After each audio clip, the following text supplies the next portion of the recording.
Jangan lupa subscribe YouTube channel Metro TV News dan nyalakan notifikasi. Pemirsa, BPS pada awal pekan ini merilis bahwa Indonesia mengalami deflasi 0,1% pada Juli 2020. Apakah ini artinya daya beli masyarakat kita menurun? Lalu lantas bagaimana dampak ekonominya ke depan? Kita akan cek faktanya bersama rekan dari Salampesi. Dari silakan. Ya, Marvin dan juga pemirsa, sepanjang Juli 2020 ternyata kita mengalami deflasi 0,1%. Yang menjadi pertanyaan, apakah otomatis bisa dikatakan bahwa daya beli masyarakat kita menurun? Kita lihat informasi grafis yang pertama berdasarkan rilis yang dilakukan oleh Badan Pusat Statistik Nasional kita pada hari Senin di awal pekan ini. Karena ternyata seperti yang tadi sudah dikatakan bahwa di bulan Juli 2020 saja kita mengalami deflasi atau penurunan harga sejumlah komoditas sebesar 0,1% dengan indeks harga konsumen atau IHK-nya 104,95%. Namun ternyata di sini dari tahun ke tahun kalaupun terjadi deflasi tidak menjadi indikasi bahwa daya beli masyarakat kita menurun, pemirsa, karena banyak faktor yang harus diperhatikan. Dan berangkat dari data BPS yang disampaikan pada hari Senin kemarin, ada setidaknya 90 kota yang dipantau oleh BPS atau kota IHK, indeks harga konsumen, dan rata-rata di antaranya 61 kota kabupaten di Indonesia mengalami deflasi dan tingkat deflasi terbesar dialami oleh kota Manokwari yang ada di Papua, sementara untuk deflasi terendahnya ada di Sumatera Utara yaitu di Gunung Sitoli, Bogor dan Bekasi Jawa Barat, Luwuk dan juga Bulukumba di Sulawesi Selatan. Sementara kita juga melihat inflasi karena ternyata ada sekitar atau lebih tepatnya 29 kota dan kabupaten di Indonesia yang mengalami inflasi atau kecenderungan memiliki harga komoditas yang meningkat, dan inflasi tertinggi juga terjadi di Papua. Jadi jika deflasi tertinggi untuk bulan Juli ada di Papua, di kota Manokwari, maka inflasi tertinggi juga ada di Papua, yaitu di kota Timika. Sementara untuk inflasi terendah di bulan Juli 2020 ada di Banyuwangi dan juga Jember di Jawa Timur, pemirsa. Kita lihat lebih detail lagi, kelompok barang dan jasa apa saja yang mengalami deflasi selama bulan Juli 2020.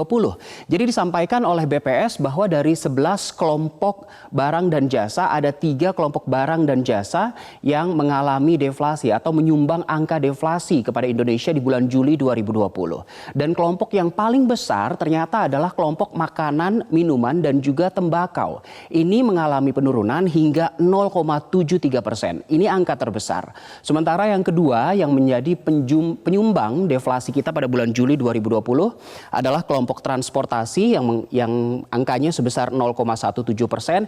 Ini karena PSBB yang berlangsung selama beberapa bulan sehingga orang cenderung melakukan banyak hal dari rumah, tidak keluar rumah, seperti belajar dari rumah, ibadah dari rumah, dan juga kerja dari rumah. Sementara kelompok ketiga yang menjadi penyumbang deflasi walaupun angkanya ada 0,01%, tapi ternyata ini adalah kelompok perumahan, air, listrik, dan bahan bakar rumah tangga, pemirsa. Ini 3 kelompok barang dan jasa yang menjadi penyumbang deflasi untuk bulan Juli 2020. 8 kelompok lainnya yang dikelompokkan oleh BPS ternyata mengalami inflasi. Kita lihat 8 kelompok barang dan jasa lainnya yang dikatakan oleh BPS justru mengalami inflasi atau kenaikan, sementara 3 kelompok tadi mengalami penurunan. Ternyata kelompok yang mengalami inflasi paling besar di bulan Juli 2020, angkanya mencapai 0,93%, adalah kelompok barang dan jasa berupa perawatan pribadi dan jasa-jasa lainnya. Sementara di kelompok inflasi terbesar kedua di bulan Juli ada aspek atau kelompok kesehatan 0,29%. Ini bisa kita katakan karena pasca pandemi ini mungkin banyak orang yang lebih banyak membutuhkan barang dan juga jasa terkait dengan kesehatan. Ada juga pakaian dan alas kaki 0,09%. Perlengkapan dan peralatan rumah tangga ternyata mengalami inflasi 0,1%. Informasi, komunikasi dan jasa keuangan naik 0,02%. Ini bisa dikatakan tidak signifikan walaupun kebutuhan kuota menurut orang tua cenderung meningkat karena anak-anak belajar dari rumah. Restoran 0,15%, pendidikan 0,16%, rekreasi, olahraga dan budaya juga ternyata mengalami peningkatan. Walaupun beberapa kota di Indonesia menerapkan PSBB selama beberapa bulan ini. Naik 0,15%. Kita bandingkan jika di bulan Juli 2020 ternyata kita mengalami deflasi atau penurunan harga komoditas baik itu barang dan jasa sebesar 0,1%. Ternyata kalau kita runut sepanjang tahun 2020 ini dari awal tahun di Januari sampai Juli 2020 kita mengalami inflasi sebenarnya 0,98%. Namun kalau kita bandingkan dari tahun ke tahun, year on year, tingkat inflasi Juli 2020 di tahun ini dibandingkan dengan periode yang sama, Juli di tahun lalu, kita mengalami inflasi 1,54%, 0,98% dan 1,54%. Ini bisa dikatakan relatif aman jika dibandingkan dengan sebagai indikator target dari pemerintah untuk tahun ini, pemirsa.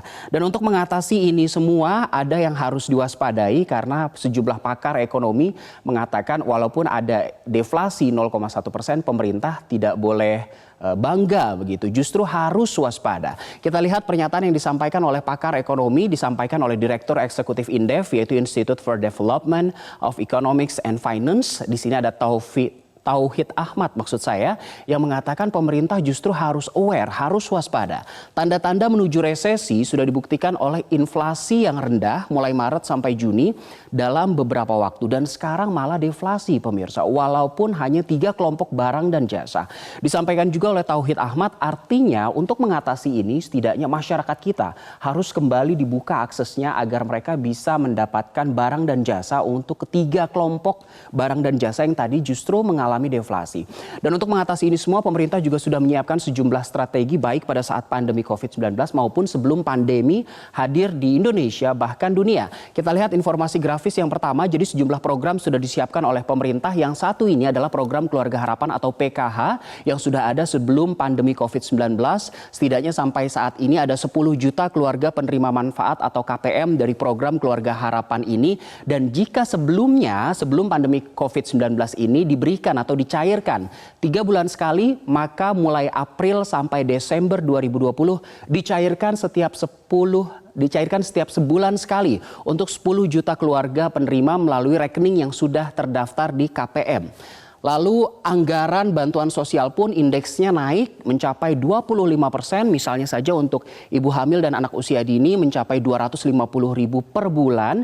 Jika sebelumnya 3 bulan sekali, maka sekarang sudah per bulan. Anak SD naik 7 menjadi 75.000, SMP 125.000, SMA 166.000, dan disabilitas berat dan lansia yang dikategorikan usia lebih dari 70 tahun juga naik menjadi Rp200.000 per bulan. Ini jaring pengaman sosial yang disiapkan oleh pemerintah, yaitu program Keluarga Harapan. Kita lihat program lainnya yang juga sudah disiapkan oleh pemerintah, yaitu ada program sembako bantuan pangan non tunai. Pencairannya juga dilakukan melalui transfer ke rekening yang sudah terdaftar, dan jika sebelumnya, sebelum pandemi COVID-19 ini indeks harganya ada di Rp150.000, maka sekarang sudah dinaikkan menjadi Rp200.000 per keluarga penerima manfaat per bulan. Dan penerima manfaatnya pun juga ditingkatkan oleh pemerintah pasca pandemi. Jika sebelumnya hanya 15,2 juta penerima, maka sekarang sudah ada 20 juta kelompok atau keluarga penerima manfaat. Ada juga bantuan santunan kematian, jika yang ini hanya ada pada saat pandemi COVID-19, yaitu keluarga atau ahli waris dari pasien positif COVID-19 yang meninggal dunia, maka keluarga atau ahli warisnya mendapatkan santunan Rp15 juta per jiwa. Masih ada jaring pengaman lagi yang disiapkan oleh pemerintah. Kita lihat informasi grafis yang terakhir, yaitu ada bantuan sosial tunai. Ini diciptakan atau diadakan untuk warga DKI Jakarta dengan bantuan mencapai Rp600.000 per bulan untuk 3 bulan, dan penerima manfaatnya ada 1,3 juta keluarga di DKI Jakarta. Tidak hanya untuk DKI Jakarta, untuk kota-kota penyangga DKI Jakarta seperti Bogor, Depok, Tangerang, dan Bekasi juga ada program serupa dengan bantuan yang sama, Rp600.000 per bulan. Dan pemirsa, sejak 21 Juli 2020 untuk mengantisipasi ekonomi dunia dan juga ekonomi Indonesia, pemerintah sudah menerapkan prinsip gas rem yang disebutkan oleh Presiden Joko Widodo. Kita lihat apa itu prinsip untuk menangani ini semua yang diciptakan atau diambil oleh pemerintah. Disampaikan oleh Menteri Dalam Negeri Tito Karnavian pada Selasa 21 Juli 2020. Tito menegaskan ini terkait konteksnya dikeluarkannya Perpres nomor 82 tahun 2020. Tito mengatakan pemerintah melihat antara krisis kesehatan dan krisis ekonomi tidak bisa dipisahkan, sehingga penyelesaian keduanya, kesehatan dan ekonomi ini harus selaras atau bersama-sama. Tidak bisa kemudian langkah yang diambil hanya menyelamatkan salah satu bidang saja tapi mematikan bidang lain. Ini adalah prinsip yang diambil oleh pemerintah untuk mengatasi masalah pandemi COVID-19 di Indonesia dan juga untuk mengatasi masalah ekonomi yang saat ini tidak hanya menjadi masalah bangsa Indonesia tapi juga masalah global. Saya kembalikan ke Marvin. Salam Besi, terima kasih atas pemaparan Anda.